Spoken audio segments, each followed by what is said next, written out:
Hey everyone, Eggman here with another Lorcana video, and today we're going to be talking about one of my favorite mechanics in card games that's in the Lorcana card game. It's not everyone's favorite, and it's a bit obnoxious if not done or balanced correctly, but it's the idea of hand destruction. And the kind of card that epitomizes it in the card game is You Have Forgotten Me. It's just a simple 4-cost action for Amber, and it says each opponent chooses and discards 2 cards. So that's honestly very strong, and I think there are a lot of archetypes that do suffer from getting hit by like one of these, and especially like back to back. They just don't really have anything to do with it. If you're playing against an opponent who doesn't get their draw cards, and just kind of the idea with it, they're not only like not getting plays, but they're also limiting the cards that they're able to put in their inkwell, which means that they could potentially just stop ramping, which is really powerful, I think, in itself. So that kind of denial of resources is really strong, and I think that it's really in a really good kind of color of Emerald and of Amber, right?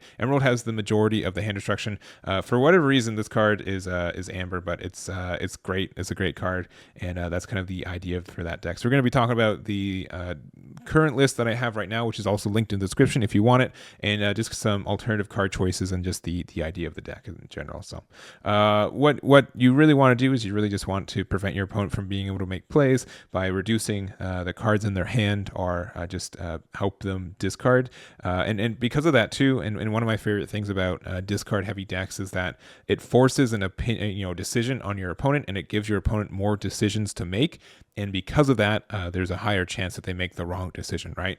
And that's, I think, a really powerful aspect for these decks. Not necessarily like there's no way out, but you have to be meticulous about it. And if your opponent slips up about it, you can really take advantage of it, which is really great. And in general, like, Emerald is like a stinker of a color. A lot of the cards are really obnoxious too, which is fun for me. So we're looking at like Corella DeVille, very like one of the first cards in this game revealed. But when this character is challenged and balanced, you may return chosen character to their player's hand. So that's kind of great. Just a little 2-drop that you're able to attack with, or get some lore, and if they try to challenge it, you get to bounce something back in their hand. So really like anti-tempo in that way. Then also we have Flynn Rider, which is also probably tied with one of my favorite cards in the deck, or just in the game right now. So it's a 2-cost. It's a 1/2. It has Here Comes the Smolder, where whenever this character is challenged, the challenging player chooses and discards 1 card. So, and it also it has 2 lore associated with it.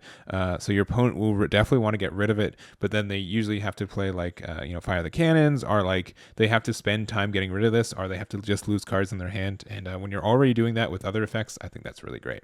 So one of my favorite like early game combos is we also have Sudden Chill, which is a song. It just says a character with each opponent chooses and discards a card. So by being able to use the effect of the Flynn Rider, next turn we could sing with it, make them discard a card, and if they want to get rid of this, they're going to have to discard another card, which means they're probably not challenging this, which is really nice.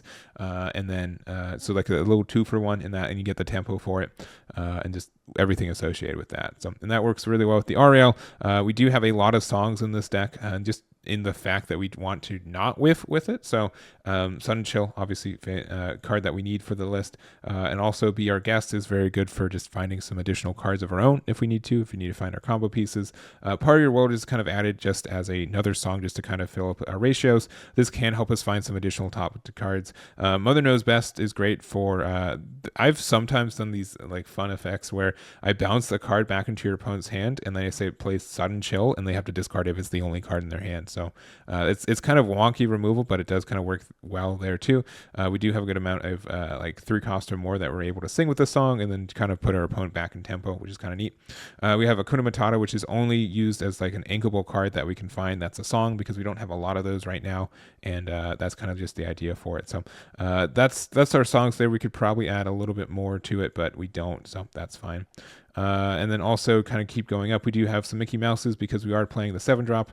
I don't know how I feel about this card. It's looks neat. I wish it was 3 lore. If this card was 3 lore, I'd be a lot happier about it, but 2 lore seems a little small for it. And then also you get to shift into it, which is nice, which means that we just don't have like some really high-end songs for Amber right now, which is a real shame, because like we have Ariel that's able to sing 5 or more, but we just don't have the songs for it. Like the songs that we literally have for Amber and Emerald, or yeah, Amber and Emerald are the ones that we're running. We have literally no other songs that we can play right now. So once we get some like songs along the way that are a little bit higher, I think Ariel will be a little bit better, and that we can consider running this Mickey Mouse to shift into it. But right now, not a really feasible thing. But we do have a couple Mickeys. Both of them are 3 drops. Both of them are pretty good for what they're able to do.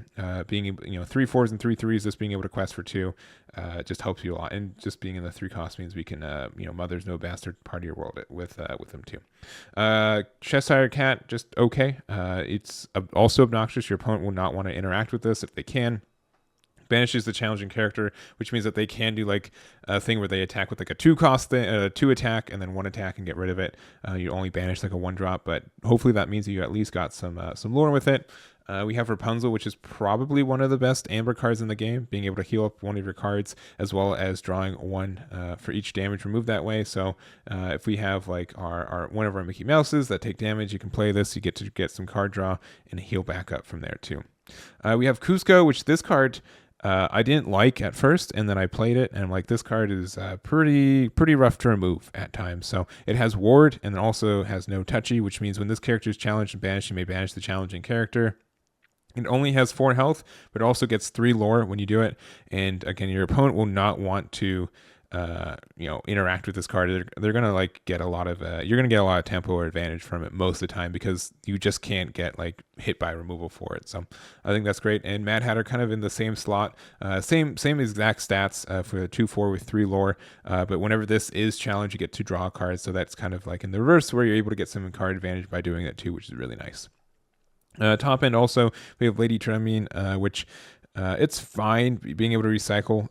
The fact that it only gets 1 lore is kind of rough. I wish this was 2. I don't think that'd be too broken with it, but you can get any action card, which means you can get back like you have forgotten me or sudden chill, depending on just what state you're in and what you're needing. But we do run a good amount of actions that are pretty helpful. So you can even get like this back to get part of your road back and sing with it to get a piece that you actually need, which is kind of nice, like a Cusco, which just has ward and very helpful. So I think that's solid for the game. Choose 2 copies is fine.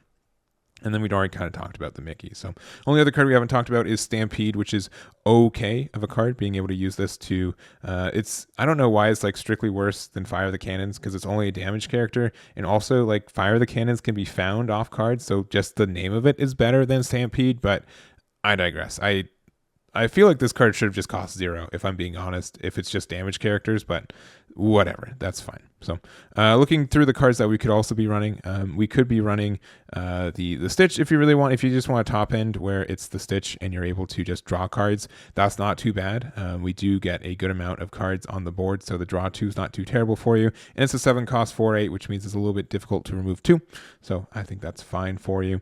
We also could have something like the Genie engine too. I was thinking about this one, so you could play Genie on turn 2 for pretty cheap, and then you can go into the 8 cost. So it has a shift, and then also evasive, and then whenever this character requests, you may play an action card with a cost of 5 or less for free. So you can do something where you can shift from this Genie into this one, and then after you do so, you can play You've Forgotten Me for free. So that's really good value on top of being able to quest for 3 and being evasive, so your opponent really can't interact with it. Those are the 6 costs which you're able to use. Whenever you play this character, you may return the chosen character to player's hand. So being able to use that to disrupt your opponent is great in its own way too. So like all of those go. So Genie would probably be like I might remove like the Mickey Mouse cards and put the Genie cards, and I think that could be strong for us, but I just have not done that yet. I think like having another 2/3 instead of like the Cruella de Vil is fine, but I think the Genie might be better, even instead of like the 3 drops in slots too. So there we go there. And then I think that's really it on Donkey. Like I've seen some people like the Mother Gothel here, so being able to, what this characters exert, opposing characters can't quest, which can be a really good floodgate for your opponent, just being able to do that. You do have to exert it, which you can't like play exerted, so because it doesn't have bodyguard, but that's solid for you if you are able to set it up. And I think that's really it for things. We do have like the Faciliary cards, but like I don't think we care enough to discard 1 to go from there. And the rest of the actions in green aren't immediately impressive. Like it's so weird in this game too, where they like Ariel can sing five or more, but there's no songs in Amber that cost 5. All of them cost 4 or 3 or 2. So like it's really weird to have like those saying like, please, mix me with a better color with better songs, even though I'm in Amber. And that's how it feels about actions in green. We have some okay actions. I don't know how I feel about Steal from the Rich. I don't think that's very good, but it can be okay.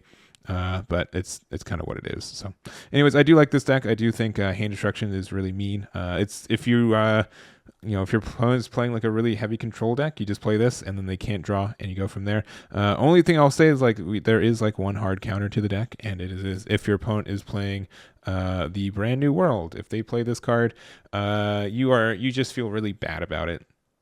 And then you kind of continue what you're doing because they just reset their hand. They reset your hand too, so you're at 7, and maybe you got some good distraction to start over again. But man, it stinks when you put them down to 1 card, and this is the 1 card you put them down to. So, anyways, again, the deck list is in the description. Let me know what you guys think about this one. Let me know some other decks you want me to go over, and that's going to be it for me. So again, thank you guys so much for watching, and I'll catch you all next time. Damn it.